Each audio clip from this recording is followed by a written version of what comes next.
అన్నదాతలను ఆదుకోవడంలో రేవంత్ రెడ్డి ప్రభుత్వం విఫలమైందని రైతు ప్రజా సంఘాల జాతీయ అధ్యక్షుడు పోలాడి రామారావు మండిపడ్డారు. యాసంగి పంట కాలం పూర్తవుతున్న రైతులకు పంట సహాయం కింద రైతు బంధు ఇవ్వలేక నిర్లక్ష్యం వహించడం సరైన పద్ధతి కాదని అన్నారు. హైదరాబాద్ బషీర్బాగ్ లో ఏర్పాటు చేసిన మీడియా సమావేశంలో రైతులతో కలిసి రైతు మహాగర్జన గోడ పత్రికను ఆవిష్కరించి రామారావు మాట్లాడారు. రైతు అని చెప్పుకునే సీఎం రేవంత్ రెడ్డి రైతు బంధు వేస్తే రైతులు తాగి తుల్లుతున్నారని, రైతుల పట్ల వ్యంగ్యంగా మాట్లాడడం సబబు కాదని మండిపడ్డారు. తక్షణమే వారం రోజుల్లో రైతు బంధు నిధులు విడుదల చేయాలని డిమాండ్ చేశారు. లేని పక్షంలో 16న ప్రారంభమయ్యే అసెంబ్లీని వేలాది మంది రైతులతో కలిసి ముట్టడిస్తామని రామారావు హెచ్చరించారు. రైతుల న్యాయమైన డిమాండ్ల సాధన కోసం ఏప్రిల్ 28న కరీంనగర్ లో రాష్ట్ర స్థాయిలో రైతుల మహాగర్జన సమర బేరిని లక్షలాది మందితో నిర్వహిస్తున్నట్లు పోలాడి రామారావు వెల్లడించారు.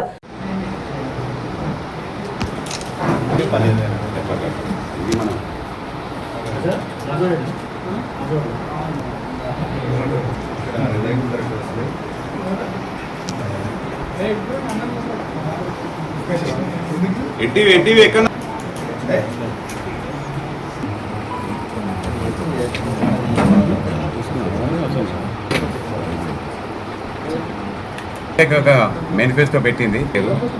తర్వాత రైతు భరోసా నిధులు కూడా పంట పెట్టు రైతు భరోసా నిధులు కూడా అంటే ఇప్పుడు పంటకు 15 రోజులు అయితే పంట పూతకొచ్చే దశ ఉన్నది, విడుదల చేయలేదు. తర్వాత రాష్ట్ర ప్రభుత్వం రైతు భరోసా నిధులను విడుదల చేయడం లోపల తీవ్ర నిర్లక్ష్యం చేస్తుంది. ప్రజా సంక్షేమమే లక్ష్యం చెప్పుకుంటున్న ప్రభుత్వం అన్నదాతల సంక్షేమం పట్ల అలక్ష్యం ఎందుకని చెప్పి ఈ సందర్భంగా తీవ్రంగా మేము రాష్ట్ర ప్రభుత్వాన్ని గర్హిస్తున్నాం, ప్రశ్నిస్తున్నాం. ముఖ్యంగా ఓ దిక్కు పంట కాలానికి వేసేటువంటి రైతు భరోసా నిధులు, ఓ దిక్కు 15 రోజుల లోపల పంట కోత దశలకు వచ్చిన సందర్భం లోపల ఇంకెప్పుడు రైతు భరోసా నిధులు పెరుగుతుందని చెప్పి మేము డిమాండ్ చేస్తున్నాం. ఈ అసెంబ్లీ సమావేశం 16వ తారీఖు నాడు సమావేశం అవుతున్నాయి. ఈ అసెంబ్లీ సమావేశాలు 16వ తారీఖు లోపల సమావేశమయ్యే లోపు రైతు భరోసా నిధులను కనుక వెంటనే విడుదల చేయకపోతే ఈ 16న అసెంబ్లీ ప్రారంభమయ్యే 16న వేలాది మంది రైతులతోని ఓసీ చేసి రైతు ప్రజా సంఘాల అద్దం లోపల అసెంబ్లీని ముట్టడిస్తామని చెప్పి ఈ సందర్భంగా మేము రాష్ట్ర ప్రభుత్వాన్ని హెచ్చరిస్తున్నాం.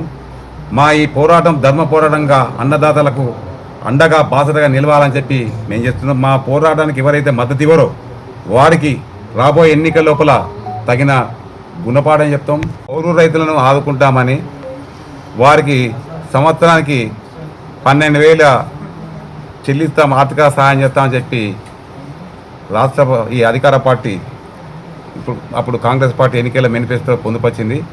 అధికారంలోకి వచ్చినటువంటి రేవంత్ సర్కార్ అసలు కౌలు రైతుల ఊసే ఎత్తడం లేదు.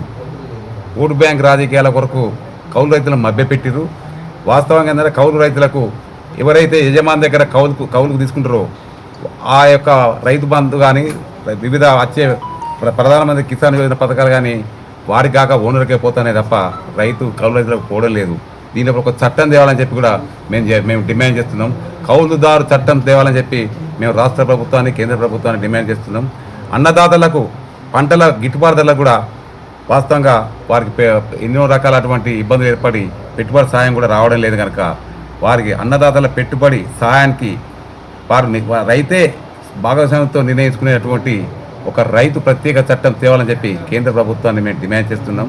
సంఘాల అద్దె లోపల అన్నదాతల డిమాండ్ల సాధనకై వారి డిమాండ్లు పరిష్కరించాలని కోరుతూ ఏప్రిల్ 28న కరీంనగర్ లోపల రాష్ట్ర స్థాయి రైతు మహాగర్జన సమర బేరిని 1,00,000 మందితోని మేము నిర్వహిస్తున్నాం.